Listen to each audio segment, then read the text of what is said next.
নেপাল যেন এক রক্তাক্ত প্রান্তর, নিহত 6 এবং কারফিউ জারি করেছে সরকার। নেপাল থেকে আসছে উদ্বেগজনক সংবাদের বার্তা।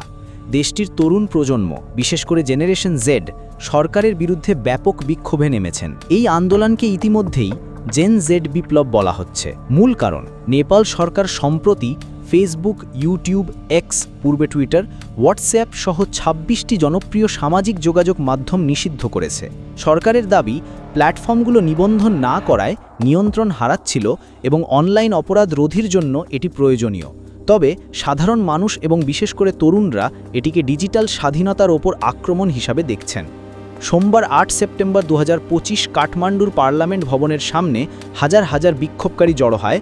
পুলিশ তাদের ছত্রভঙ্গ করতে টিয়ার গ্যাস, রাবার বুলেট এবং জলকামান ব্যবহার করে এবং এই নিপীড়নে অন্তত 16 জন নিহত এবং শতাধিক আহত হয়েছে। এটি আন্তর্জাতিক মানবাধিকার সংস্থাগুলোর জন্য উদ্বেগের বিষয় হয়ে দাঁড়িয়েছে। বিক্ষোভকারীরা সরকারের দুর্নীতি, স্বজনপ্রীতি এবং রাজনৈতিক অস্বচ্ছতার বিরুদ্ধে কড়া প্রতিক্রিয়া জানাচ্ছেন।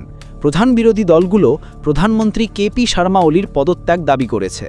বিভিন্ন শহরে কারফিউ জারি করা হয়েছে এবং সেনাবাহিনী মোতায়েন করা হয়েছে পরিস্থিতি নিয়ন্ত্রণে রাখতে। নেপালের এই রাজনৈতিক অস্থিরতা শুধুমাত্র দেশটিকে নয়, আঞ্চলিক সম্পর্ক এবং সীমান্ত নিরাপত্তার দিক থেকেও গুরুত্বপূর্ণ প্রভাব ফেলতে পারে।